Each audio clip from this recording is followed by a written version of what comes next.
Level 0, you owe nothing, and the silence feels like the top of a mountain you climbed alone.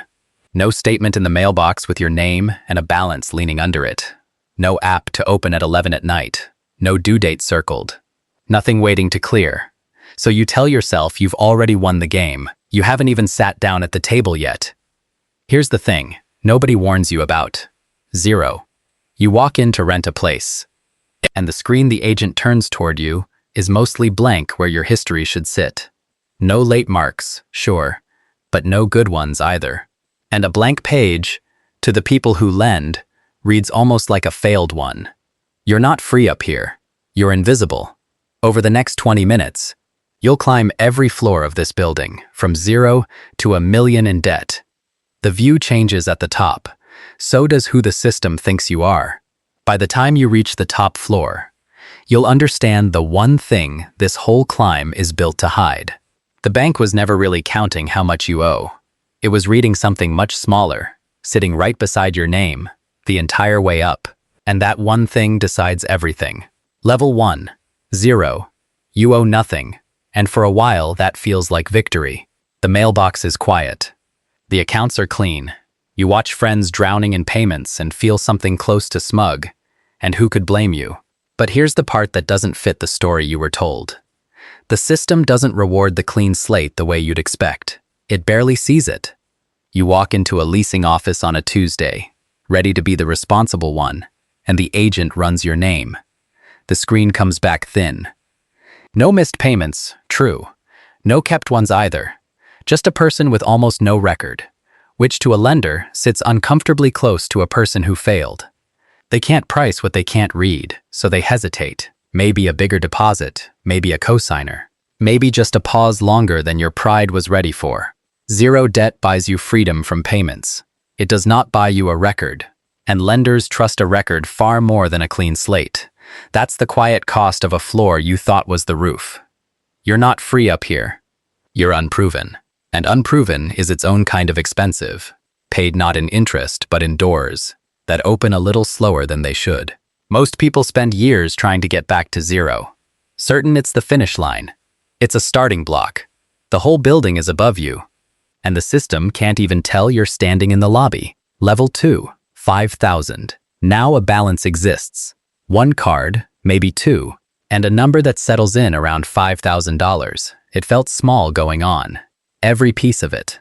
A flight home you couldn't miss. A car repair on a Wednesday that didn't ask permission. A few months where the paycheck and the calendar refused to line up. And the minimum payment, when it lands, looks almost kind.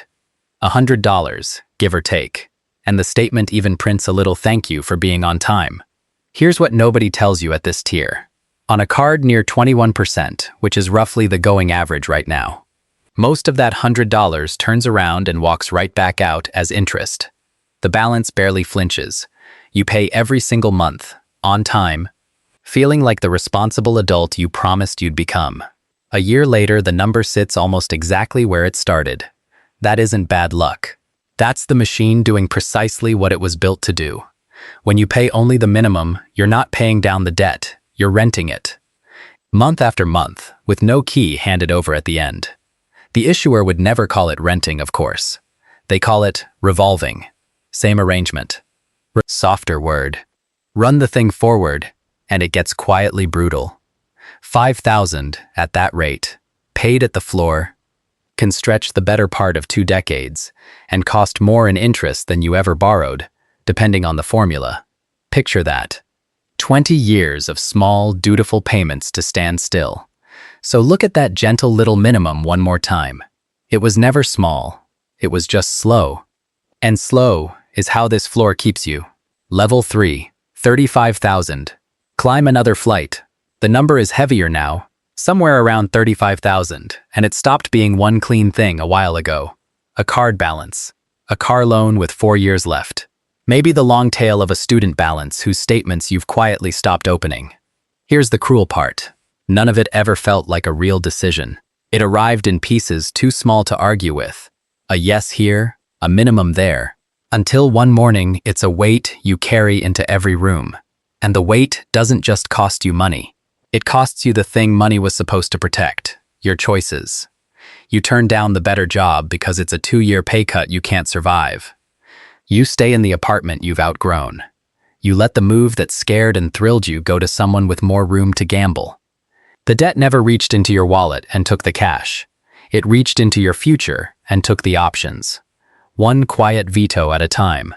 A payment near $600 or $700 a month, give or take, becomes the silent landlord of your whole life. The truth at this floor is plain, and most people look right past it. You don't own this debt. This debt owns the next 3 years of you. He's 35, by the way, and the loan on the truck will comfortably outlive the truck. Here's what nobody tells you at this tier. The goal was never to feel a little less behind. Feeling is not the leak. The goal is to stop the thing from quietly setting the ceiling on every year that comes next, while the ceiling is still low enough to lift. Level 4. 100,000. Here's the floor nobody puts in the brochure. The number crosses 6 figures, somewhere around 100,000, and almost none of it stands behind anything that lasts. Cards near their limits. A car worth less than the loan against it. A personal loan you took to quiet 3 other ones down. This is the most fragile rung on the whole ladder, and it has a name: underwater. You owe more than you own, so every month is spent bailing, not building. The truth at this level is the hardest one in the building. Up here, working harder barely moves it because the interest is working harder than you are. A balance this size, at consumer rates, can quietly throw off well over $1,000 a month in interest alone, give or take, before you've touched a single real dollar of what you borrowed. So you run, and the floor runs with you. The raise comes in and vanishes by the 14th. You sell the thing, and the gap barely closes. And the worst part isn't the math. It's what the math does to the way you sleep, to the way you flinch when the phone buzzes after 9. Most people on this floor believe they have a money problem. They don't, not really. They have a direction problem wearing a money problem's clothes. Every dollar is pointed the wrong way, and until one of them turns around, the rest just follow it down. Level 5. 250,000. This is where the building changes under your feet. The number leaps to $250,000, and your stomach drops, because that is a frightening amount to owe. Then you look at what's standing right next to it: a house. For the first time on this whole climb, the debt bought something that doesn't evaporate the moment you sign. Something that, in most years, holds its value or quietly grows while you sleep. Here's what nobody tells you at this tier. The very same word, debt, has just flipped to mean its opposite. 4 floors down, the debt bought things that lost value the second you owned them. Here, it bought a thing that might pay you back. Same number, sitting on a statement. Opposite direction. The interest runs lower too, often a fraction of that punishing card rate. In some situations, a portion may even be deductible, depending on your circumstances and the year. None of that is advice, and your situation is yours alone. It's just the physics of the thing changing under your hands. And for the first time in this climb, you're handed a choice the lower floors never offered. You can let the asset do its slow, boring work across 30 years of Tuesdays nobody will clap for. Or you can stare at the size of the number, lose your nerve, and never begin. Most people only see the $250,000 and freeze solid. They never once notice the house attached to it. That's the real trap on this floor. And it surprises people. It was never the debt. It was the fear of a number that finally had something real standing behind it. Level 6. 500,000. $500,000 in debt. Say it out loud at a dinner table and watch faces tighten, because it sounds reckless. Up here, more often than not, it simply isn't. By this floor, the debt has mostly stopped being a thing that happens to you. It's become a thing you aim, deliberately, like a tool with a handle. A mortgage, sure, but maybe also a loan resting behind an asset that earns, or capital that built something, now sending money back through the door. Here's the mechanism almost nobody gets told plainly. The wealthy do not carry less debt than you. They carry more, in raw dollars, nearly always. The whole difference is that their debt points at things that generate more than the debt costs to hold. You borrow at a lower rate. You stand it behind something that returns a higher one. The gap between them quietly becomes yours. That gap is the entire engine of it. But the engine runs both directions, And this is the part the loud voices online always skip. Leverage magnifies the good year and the bad year with the exact same patience. If the asset stalls or the rate turns against you, the same tool that was building you turns around and starts billing you. So the real skill up here was never borrowing. Anyone can borrow. The skill is knowing precisely what stands behind every dollar, and whether it survives one bad year without taking you down with it. $500,000 doesn't make you rich, it hands you a machine. And a machine only ever rewards the person who actually read the manual. Level 7, 1 million, top floor, $1 million in debt, and the strange thing is how calm the air is up here. Because at this altitude, almost none of it is the kind of debt that wakes you at 3 in the morning. It's structured, it's backed. Most of it sits behind property, a business, or assets that earn. Income comes in one door while the loans go out the other. And the money coming in is the bigger number. The relationship banker no longer dreads seeing your name. They call you back the same morning, warmly, by your first name. Here's what nobody tells you at the very top. The million was never the dangerous number on this ladder.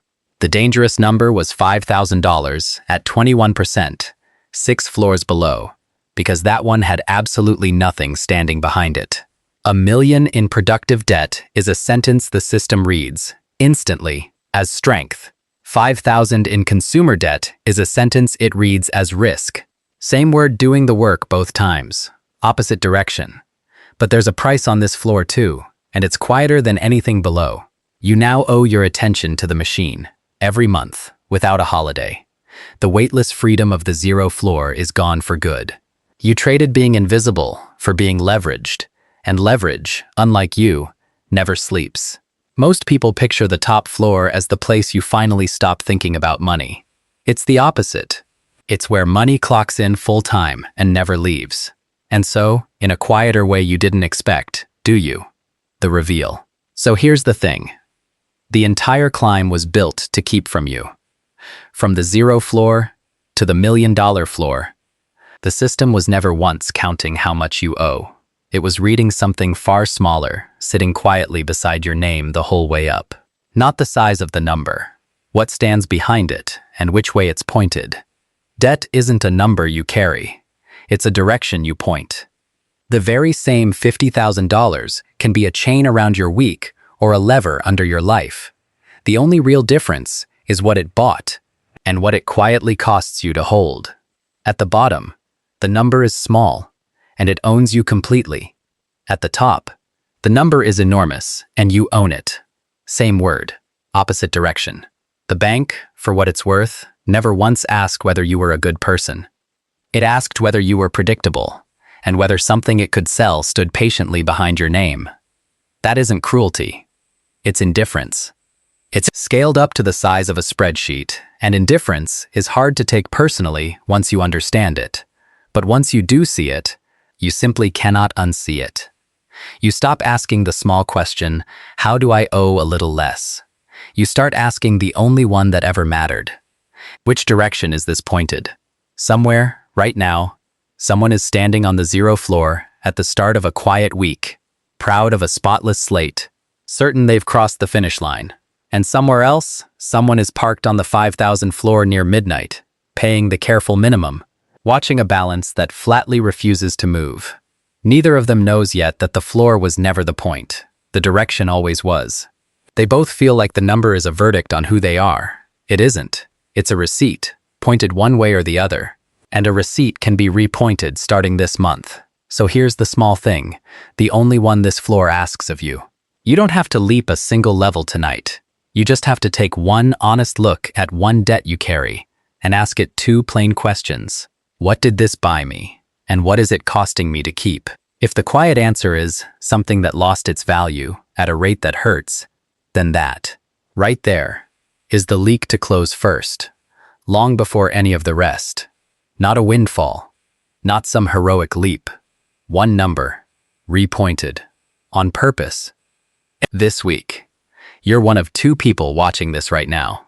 Not the one in debt and the one who's free. The one who keeps asking how much, and the one who finally starts asking which direction. The number won't decide which of them you become. The next small question will, so ask it.